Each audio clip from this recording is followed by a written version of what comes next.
Okay, so this is like the third time I'm going to explain. Probably like 3 weeks ago. I started making a video about paints, and this paint that I was using for years and years, I found out, or was thinking, oh, this is like really shitty paint.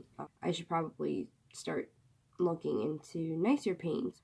I decided to go out and buy this paint. It is the Winsor and Newton Gallery Acrylic Series 1 Cobalt Blue Hue color. This paint was, or even for all of the paints that were in this brand, were just very watered down. They were very clumpy or very streaky, and then even when I went to switch it up and go into watercolor, it kind of pulled the paper a little bit, and it wasn't very pigmented or very, even if I mix colors like red and blue together to get purple, it would still come out very transparent, and that's not what I wanted in my paints anymore. Don't get me wrong, these paints did do me justice and did very well for some of my paintings that I've made in the past, but that's also just because of the material that I was using, that it kind of it worked for a moment. But when you get into actual like painting and using raw colors, this type of paint doesn't work anymore because it's not as pigmented. For the small tube, you would spend only $4. So it's the same price, but one is way bigger than the other. Now, this paint comes from AC Moore. It's Premier by Nicole. It's a New Jersey company.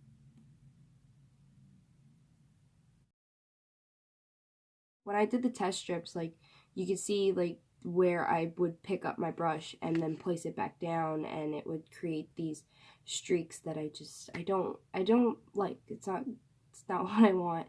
All around, this is great paint for like just teaching people how to paint inside the lines, but as an artist, I think I'm ready to move on, and I think I really just want to introduce mostly this Winsor and Newton painting. Like, forget that one. This is it's great investment, and especially if you know what you're doing with your paints. Don't sniff paint, but this has like kind of like a flowery, clean smell, where this one actually smells like wall paint. That's what that reminds me of. Definitely, if you're buying in bulk, I would suggest going to a Dick Blick supply. Anyway, my favorite thing though now is when I purchase these paints, I can actually go onto the Blick website, and it can actually like tell me a little bit about the paints. Go in there, it'll give you a list. There's like repeats, but that's just because they come in different fluid ounces. And so this is called Cobalt Blue Hue. You can actually go into it, click on it, then click on pigment information, and it actually gives you all the information about your paint, where it comes from, what it's mixed with.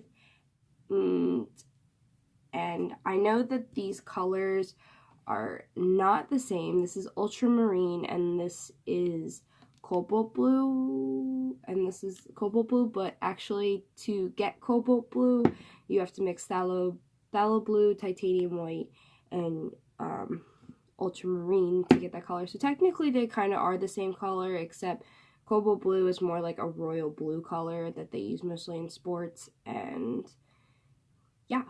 But anyway, back to the website, which this is actually an organic pigment, and then it'll tell you the chemical name, it'll give you the chemical formula as well.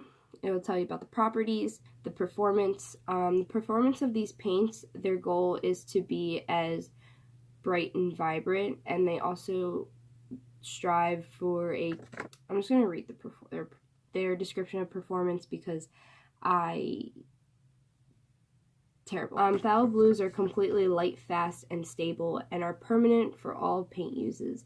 They are currently used in inks, coatings, and many plastics due to their stability and are considered a standard pigment in printing ink and in the packaging industry. The Winsor Newton brand, it really like came out creamy and really like bold and like really reminds me of like ink kind of, even when I was using it. If I was using the store brand, it actually has like these dips and stuff in them, and I wasn't really a fan of that. So I'll tell you about like the toxicity.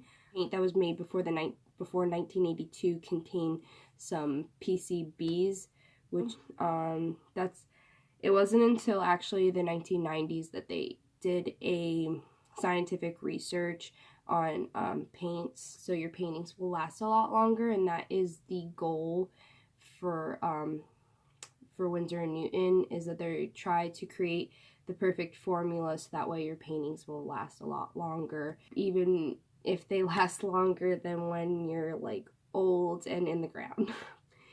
And then it also gives you a little history, which I like the history part because a lot of them have descriptions of like some colors come from like the Greek gods and stuff like that. The history behind it was developed by chemists using the trade name Monostraw blue. The organic blue dye stuff known as phthalo blue was presented as a pigment in November 1935 in London, and its discovery was accidental. The dark color was observed in a kettle where a dye was being made from a British dye stuff plant. The demand for such a pigment came from commercial printers who wanted a cyan to replace Peruvian blue. Peruvian blue is a sea color. It's very washed out. It's not as bright and vibrant as this color.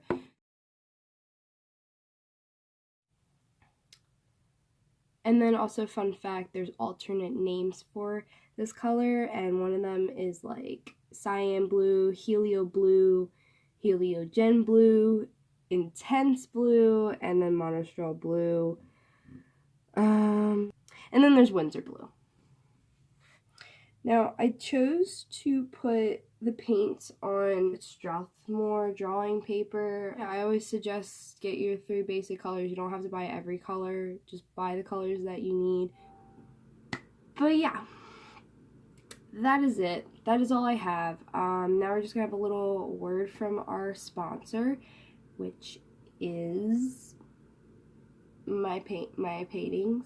I hope this is very helpful for someone who would like a better understanding about paints, and I hope I explained it well.